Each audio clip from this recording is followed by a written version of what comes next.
hot nor cold. I am about to spit you out of my mouth. You say, I am rich. I have acquired wealth and do not need a thing. But you do not realize that you are wretched, pitiful, poor, blind, and naked.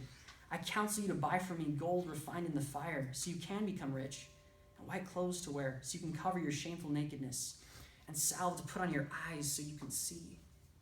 These churches had a reputation for being alive. They looked really good on the outside. But they didn't know their master. They didn't have that living faith.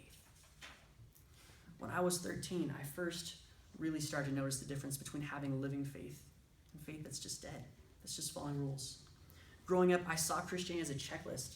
I tried to do what God wanted me to do and not do what he didn't want me to do. And I did it most of the time. I looked alive. That's what being faithful looked like for me, was following those rules. And so my deeds were solid. I was a good kid, respectful of my parents, not too crazy, stayed out of trouble for the most part. I thought I was being faithful to God. But when I was 13 for the first time, I started noticing people whose faith looked different than mine. It was alive. They had something I didn't have. And my parents had been like that, but I'd never compared my faith to theirs. And so when I saw it, I began to question, what was different? What did they have that I didn't have? I didn't get it.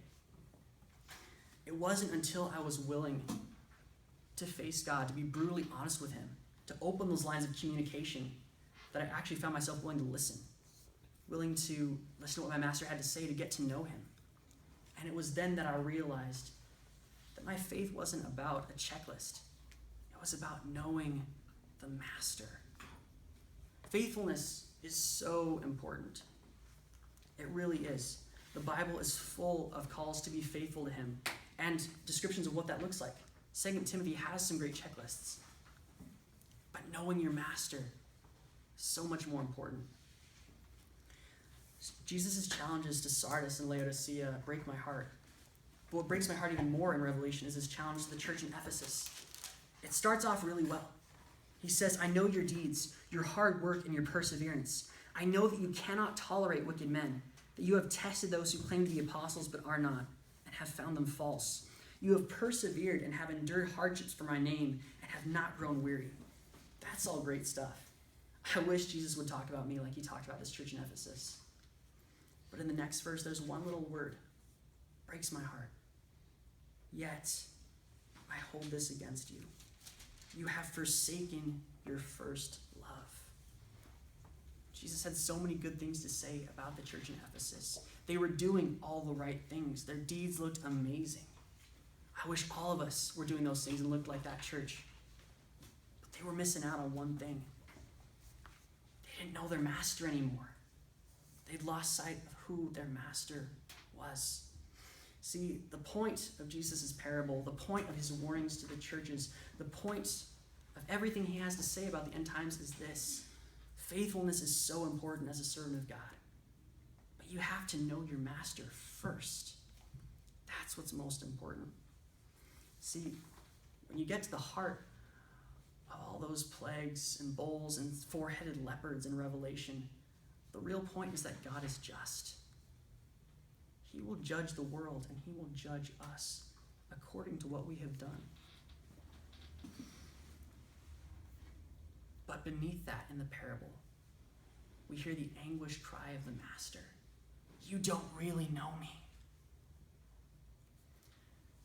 We talked a few minutes ago about the church in Laodicea, about how Jesus called them lukewarm, how he said he was going to spit them out of his mouth because they weren't being faithful, they didn't know him.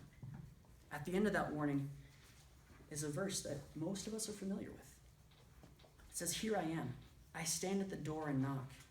If anyone hears my voice and opens the door, I will come in and eat with him, and he with me. How many times have we heard that verse in reference to salvation? We think it's about becoming a Christian. It's not. This is the cry of a master to the servant who's forgotten him. It's the cry of Jesus to each one of us, the invitation at the heart of his parable. Know me. At the heart of everything Jesus has to say about the end times, at the heart of everything in Revelation, the heart of everything in his parables, is this invitation from the master to know me. And beneath the servants, beneath the money, beneath the choices we're offered in that parable, beneath the call to faithfulness, is one simple yet incomprehensibly important question. Will you know me?